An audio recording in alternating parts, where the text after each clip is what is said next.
Welcome back. पिछली सरकारों के कारनामे अगर इतने ख़राब हो कि आने वाली सरकारें 7 साल तक भी पिछली सरकारों पे ठीकरा फोड़ के ही काम चलाती रहे, तो सोच के देखिए पिछली सरकार ने कितना गंदा काम किया होगा। और उससे भी गंदा काम मौजूदा सरकार कर रही होगी, जो अभी तक मैनेज ही नहीं कर पाई है इतने बड़े देश के अंदर पुरानी गलतियों को भी। मैं बात कर रहा हूँ ऑयल बॉन्ड्स की। पेट्रोल डीजल की कीमतों में आग लगी हुई है। पूरे देश के हर जिले में, हर राज्य में पेट्रोल 100 को पार कर गया है। काफ़ी हद तक आपने सुना होगा कि पेट्रोल के लिए लोग परेशान हो रहे हैं, त्राही त्राही कर रहे हैं, यूट्यूब ट्विटर पर अपना विरोध प्रदर्शन दिखा रहे हैं। जबकि सरकार आधिकारिक तौर पर कह रही है कि पिछली सरकारों ने जो ऑयल बॉन्ड्स जारी किए थे उस पर हमें ब्याज देना है, उसको हमें रीपे करना है। इस वजह से हम पेट्रोल डीजल की कीमतों को तय नहीं कर पाएंगे, कम नहीं कर सकते। यहाँ तक तो जस्टिफाइड है, तय है। मैं पहले आपको हल्का सा आइडिया दे दूँ कि ऑयल बॉन्ड्स में हुआ क्या था। 2005 से लेकर 2010 तक सरकार ने तेल के ऊपर सब्सिडीज़ दी थी। सब्सिडी मतलब जो पेट्रोल और डीजल आपने 2005 से 2010 के बीच में भरवाया था अपनी गाड़ी में, उतना रुपया सरकार को मिला नहीं जितना उन्होंने पे किया आम जनता से।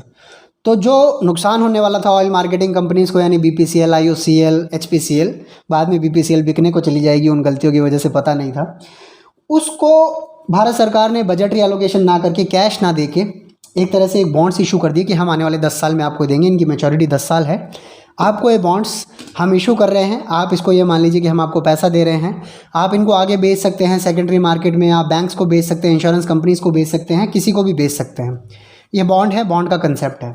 अब सवाल ये हुआ कि 2010 के बाद जब सरकार को लगने लगा, मनमोहन सिंह को लगने लगा कि अब स्थिति संभलेगी नहीं, तो उन्होंने बजटरी एलोकेशन करके बॉन्ड्स को इशू करना बंद किया। और 2012 में कोalition गवर्नमेंट के बीच में एक मजबूती वाला बयान दिया कि अब हमें मार्केट को रीरेगुलेट करना पड़ेगा, डीजल पेट्रोल की कीमतें हम नहीं संभाल सकते क्योंकि पैसा पेड़ पर नहीं लगता। बयान का बहुत विरोध हुआ था, लेकिन ये विरोध सफिस्टिकेशन के दायरे में आ गया ट्विटर के दौर में। खैर, मैं आपको जस्टिफाई करके बताता हूँ। सरकार कहती है कि पिछली सरकार 1,30,000 करोड़ हम पे कर्जा छोड़ गई, जिसके लिए करीब 70,000 करोड़ हमें ब्याज देना है। यहाँ तक तो ठीक है। अगर ये बात 2021 में कही जाए तो समझ आता है, लेकिन सेम बात, सेम डेटा, सेम फिगर्स के साथ अगर 2018 में देश के पेट्रोलियम मिनिस्टर कह चुके हों और साथ में ये भी कह चुके हो कि हमने सारा कर्जा रीपे कर दिया है, तो उसके बाद 2021 में सेम बयान कुछ गले नहीं उतरता। हुआ ये कि जो सरकार दम भर रही है कि हमने बहुत सारा कर्जा पिछली सरकारों का चुका दिया है, उस सरकार ने टोटल 3,500 करोड़ के 2 बॉन्ड पूरे किए हैं, यानी 1,750 करोड़, 1,750 करोड़ के 2 बॉन्ड। 2021 में भी उन्हें टोटल 10,000 करोड़ के बॉन्ड ही रीपे करने हैं। अगर एट बेस्ट एट वर्स्ट आप ये मान लीजिए 10,000 करोड़ इंटरेस्ट का देना पड़ जाएगा, क्या ही हो जाएगा 20,000 करोड़ अगर आप सरकार दे भी देगी। जितना पैसा पेट्रोल और डीजल पर टैक्स लगाकर सरकार ने वसूल लिया है, उसके सामने 20,000 करोड़ कुछ भी नहीं है। दरअसल एक झूठ को बार बार इस तरह से बोला जा रहा है कि झूठ सच हो गया है और सच को अपने ऊपर डाउट हो गया है। वैसे भी कुछ समझदार लोगों ने पिछले ज़माने में कहा था कि idiots are full of confidence and geniuses are full of doubts. तो कुछ कुछ वैसा ही सवाल है कि जो इडियट्स हैं वो फुल कॉन्फिडेंस के साथ झूठ बोल रहे हैं और एक ऑडियंस उस झूठ को स्वीकार कर रही है और उसको डिफेंड भी कर रही है।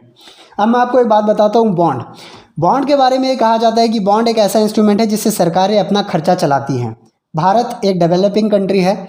ये बाय डिफ़ॉल्ट थंब रूल है कि हमारा जो बजट बनेगा, एनुअल बजट, वो डेफिसिट होगा, यानी हम खर्चा ज़्यादा करेंगे, हमारी रिकवरीज कम होंगी, हमें ब्याज लेना पड़ेगा, हमें कर्जा लेना पड़ेगा। सिचुएशन कुछ ऐसी हो गई है कि इंडिया का जो भी हम मार्केट से पैसा कमाते हैं, यानी हमारी जो रेवेन्यू जनरेशन होती है, उसमें एक बहुत बड़ा हिस्सा पुराने कर्जों के इंटरेस्ट पे करने में जाता है, दूसरा बहुत बड़ा हिस्सा सब्सिडी पे करने में जाता है और तीसरा बहुत बड़ा हिस्सा पेंशन पे करने में जाता है। चलिए, यहाँ तक तो जस्टिफाइड है। अगर पिछली सरकारों की गलतियाँ थी और सब्सिडी एक ऐसी बड़ी समस्या थी जिसके बारे में सारे मंत्री मार्केट में आके कोस रहे हैं कि हमें फ्री में खाना देना पड़ता है, गरीब कल्याण योजना के लिए हमें PM किसान सम्मान निधि देनी पड़ती है, तो ये सब्सिडी का हम किए क्या? अगर देश के अंदर सब्सिडी की इतनी ही बड़ी समस्या है तो क्यों 1 फरवरी 2019 को PM किसान सम्मान निधि की एक ऐसी योजना लागू की गई जिसके वजह से देश का 60,000 करोड़ रुपया साल का जा रहा है? अगर आप 2019 में होने वाले चुनाव से पहले किसानों को लुभाने के लिए 6,000 का एक प्रॉमिस करके वोट ले लेते हैं और उसके बाद ये सोचते हैं कि इसी सब्सिडी को देश के ही गरीब जनता पे पेट्रोल डीजल का टैक्स लगाकर वापस 6,000 के रूप में दे देंगे और आप बहुत बड़ा काम कर लेंगे, तो ये बड़ा काम नहीं है। अगर देश इतने बड़े प्रॉब्लम में फंसा हुआ है तो ये सब्सिडी का खेल आगे क्यों बढ़ाया जा रहा है? अगर देश को बाहर से कर्जा लेना पड़ रहा है, अगर आपको पता ना हो तो मैं बता दूं, 2014 के बाद से भारत का कर्जा बहुत बढ़ गया है और कोई कम नहीं हुआ है एक्सटर्नल डेब्ट भी। जब हम पाकिस्तान के $55 बिलियन के बाहर के कर्जे पर हंसी उड़ाते हैं तो हमें यह भी याद रखना चाहिए कि भारत का भी कर्जा $540 बिलियन है। हमें हमारे एक्सटर्नल फॉरेक्स रिजर्व पर गर्व होना चाहिए, लेकिन इसके साथ ही हमें ये भी ऑन करना होगा कि देश पेटे पॉलिटिक्स की भेंट चढ़ रहा है। अगर आप इस चीज़ को जस्टिफाई कर सकते हैं कि देश की सब्सिडी के लिए पेट्रोल और डीजल की कीमतें बढ़ाना ज़रूरी था, तो आप इस चीज़ को भी जस्टिफाई कीजिए कि जो इतना सारा पैसा आ रहा है या पहले देश चल रहा था वो अब क्यों नहीं चल पा रहा है। वो भी तब जब आप कहते हैं कि डीबीटी की वजह से हज़ारों लाखों ऐसे बीच के भ्रष्टाचारी चले गए हैं जो पिछली सरकारों ने पाल पोस के बड़े किए थे। आप इनका आंसर नहीं दे पाएंगे, क्योंकि सच्चाई है कि डीमोनेटाइजेशन के बाद जिस मनमोहन सिंह ने कहा था जीडीपी 2% कॉन्ट्रैक्ट करेगी, वो 2% कॉन्ट्रैक्ट हुई है, और उस जीडीपी को 2% कॉन्ट्रैक्शन के बाद सिचुएशन हाथ से जा रही है। तो इसी वजह से मंत्री बेतुके बयान देंगे। प्राइवेटाइजेशन के बारे में अगले वीडियो में बात करूंगा, लेकिन प्राइवेटाइजेशन भी इसी वजह से करना पड़ रहा है क्योंकि अब सिचुएशन हाथ से चली गई है। बाकी जो है सो है ही है। जय हिंद।